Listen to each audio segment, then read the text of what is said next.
Hey, how you guys doing? Sheriff Matt Aller from Audrain County, Missouri. We've got another episode today, this afternoon here, and I think we're going to call this one Hidden Gems. Um, every once in a while, you can find a hidden gem hidden in one place or another, and several weeks ago or so, maybe 3 months ago, I was in a local pawn shop, Tiger Pawn in Mexico, Missouri, and run by a couple of really cool guys. You know, I've talked about doing business local, and I firmly believe in that. And I try to hit most places in my county that peddle guns. And one of those places is Tiger Pawn in Mexico.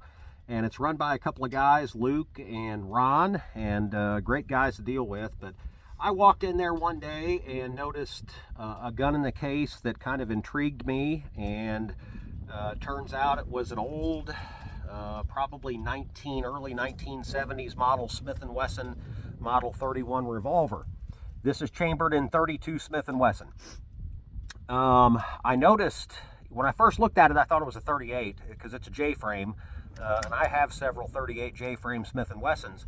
But I noticed the barrel diameter on this one was smaller than a 38, and I couldn't quite put it together until I looked at it.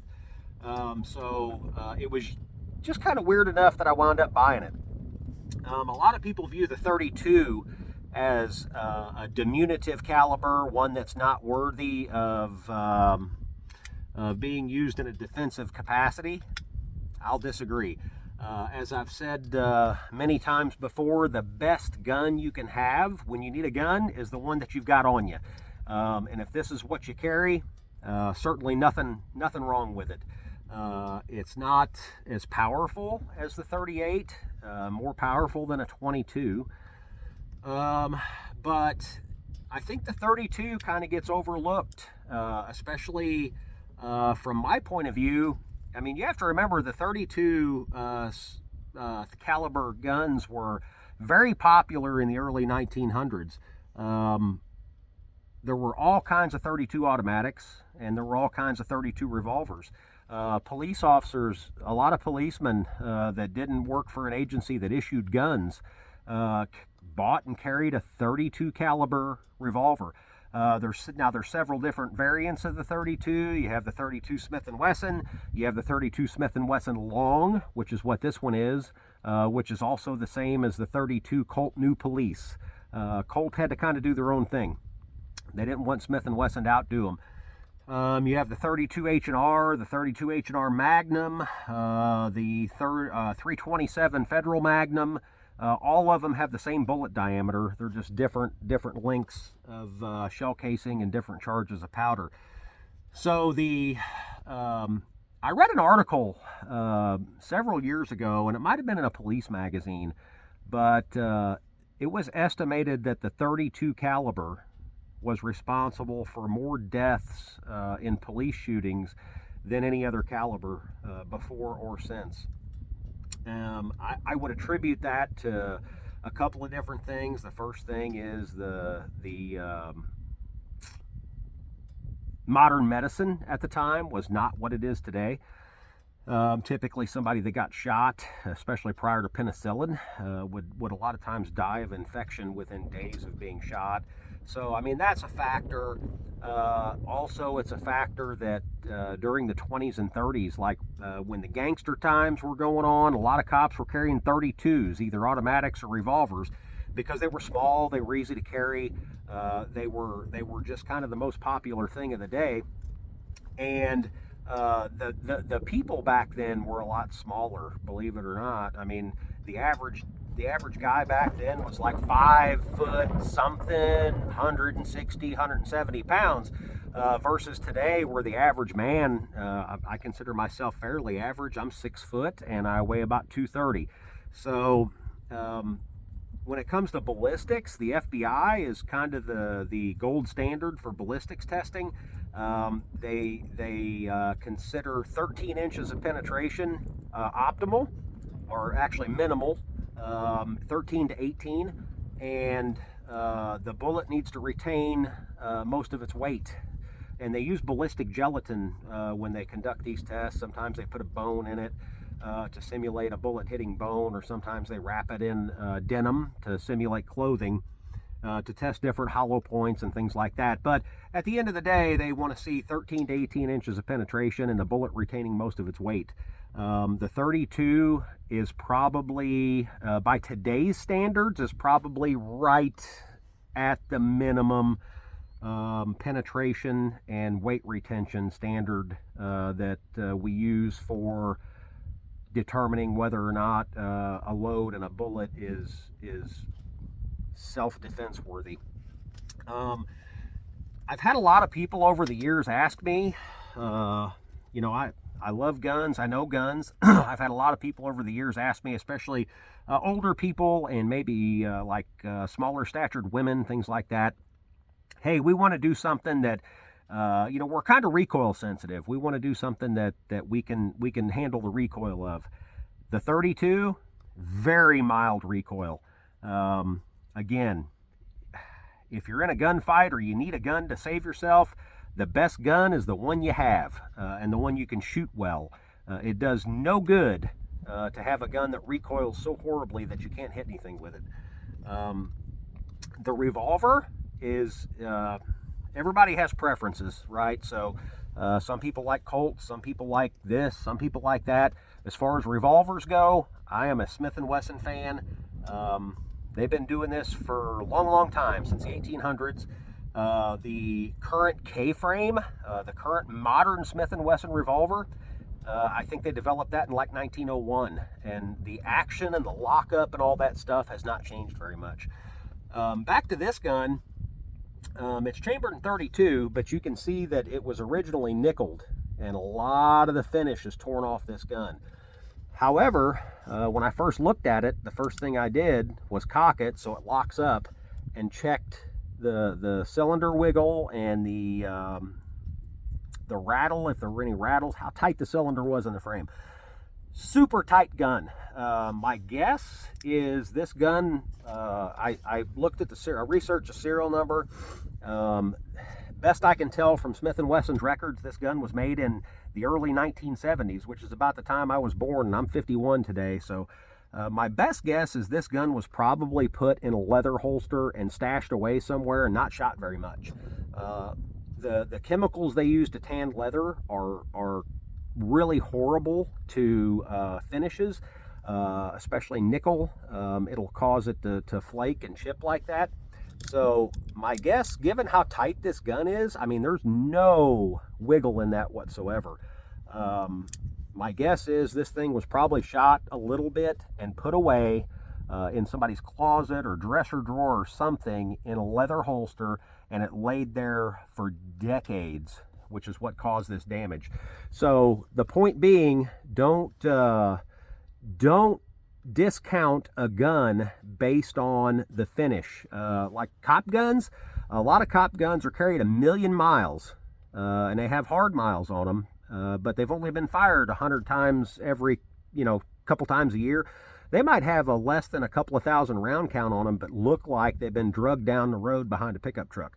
You can tell by a lot of times you can look at the grip panels. The grip panels on this gun are in really good shape, so it tells me it wasn't carried, because when you carry a gun, the grip panels hit things and get rubbed on stuff. Things hit the grip panels.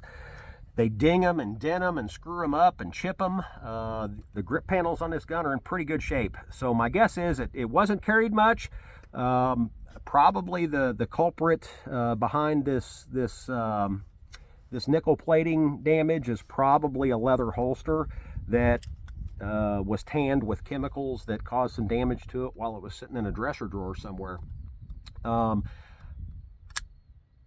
think I picked this gun up, I'm pretty sure, for $300, which for a Smith & Wesson revolver is pretty dang cheap by today's standards. But there again, they took money off because the finish was screwed up. Once I felt the lockup, I bought it. So back to the 32, it's let's compare a little bit. I've got a box of 32 here that I bought at Graff & Sons. I've said that before, another local business to me. So let's look at the 32 compared to the 38 Special. So here's the 32, here's the 38 Special. You can see that there's considerable difference in the cartridge length and the cartridge diameter.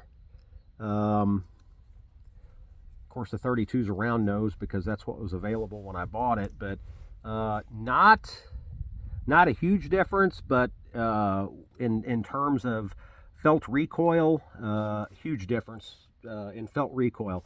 So with small guns, you know, a lot of people want to carry a little gun. They don't want to be inconvenienced by carrying a full-size gun. I carry a full-size gun everywhere I go, at least locally, but I'm a little different than most people. As being the sheriff, I'm immediately recognizable. A lot of people know me that I don't know them. So my thought process is, at any given day, I could walk into a gas station to buy myself whatever caffeinated drink I'm drinking that day. And if there's an armed robbery going on and the bad guy's local to me, chances are they'll recognize me before I recognize them and figure out who I am.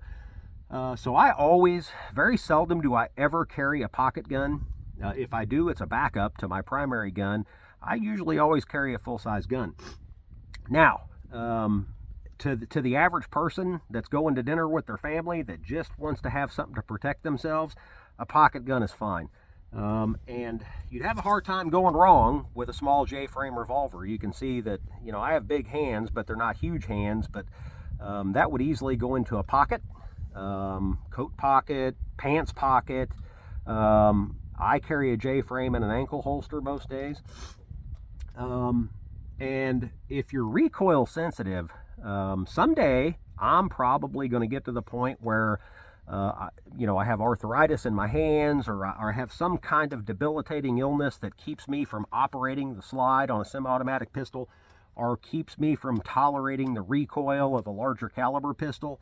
I certainly would not hesitate at all. If this is what I could shoot, and I could shoot well, I would certainly carry a 32 Smith & Wesson Long without hesitation. It's a nice light gun, even though it's all steel framed. And the recoil is very diminutive. It's not as light as a 22, but it's not much heavier than a 22. It's super pleasant to shoot. So if you are a small-statured female, or somebody who's recoil sensitive, or somebody who has problems manipulating semi-automatic pistols, this is hard to go wrong with. And you know, another thing about revolvers, why I'm fond of them, they're a very easy mechanism for the average person to operate, right? So you push the cylinder latch and you open the cylinder. You can immediately look. It's either loaded or it's not loaded. If it's loaded, you turn it upside down, the bullets fall out of it, and it's unloaded. If it's not loaded and you want to load it, you simply drop bullets in the cylinder, close it, and now it's loaded. It's a very, very simple system to operate by even a novice. Somebody who's never handled guns before can be taught this in 10 minutes. So it's a very simple and robust design. So that being said, we're going to put a few rounds on the target. You can see the target right there. And we'll go down and look at it here in a minute. I'll try to shoot from a place where you can see the recoil, which is virtually none. There's already 6 rounds in that target. We're at about 10 yards, which is 30 feet from that target. You know, the average gunfight is about 7 yards, which is about 21 feet. I mean, let's face it, the average gunfight in today's day and age is typically going to be something that started out as something else, right? So it's going to start out as a fight that gets out of hand, and then all of a sudden somebody feels like they need to protect themselves with deadly force. It's going to be something that happens in typically very close quarters. Even in law enforcement, gunfights typically happen in close quarters. So more than 10 yards with a handgun, yeah, it's cool to practice, but in practicality, we're probably, 10 yards is probably the maximum that we're going to really need to focus on being able to hit a man-sized target. You can see that target down there. I'm going to shoot the top paper plate. That is probably about 8 or 10 inches. It's a standard paper plate. I don't know. Poor people have poor ways. I grabbed a paper plate out of my wife's closet and stapled it up to the target holder. But 10 yards, if you can hit that paper plate pretty consistently, you'll probably be just fine. So let me see if I can turn this phone a little bit and get it to stay up. Yeah, again, I don't have a tripod, and I'm, trying to do this on the back of my UTV here on the farm. So I'm going to go ahead and load this, put a few in my pocket. I'll shoot a couple cylinders full, and then we'll go down and look at the holes. How about that? See if I can get here where you can kind of see the recoil.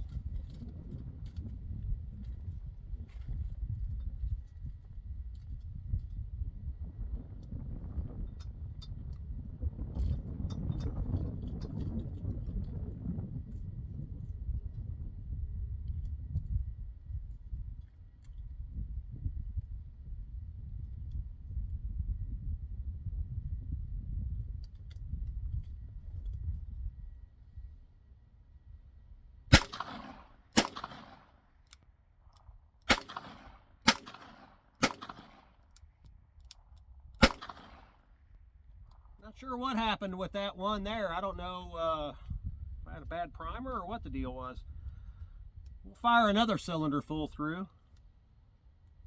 I don't have my reading glasses on, so I can't see the front sight very well. So I'm probably not hitting super great, but we're probably a little further than 10 yards.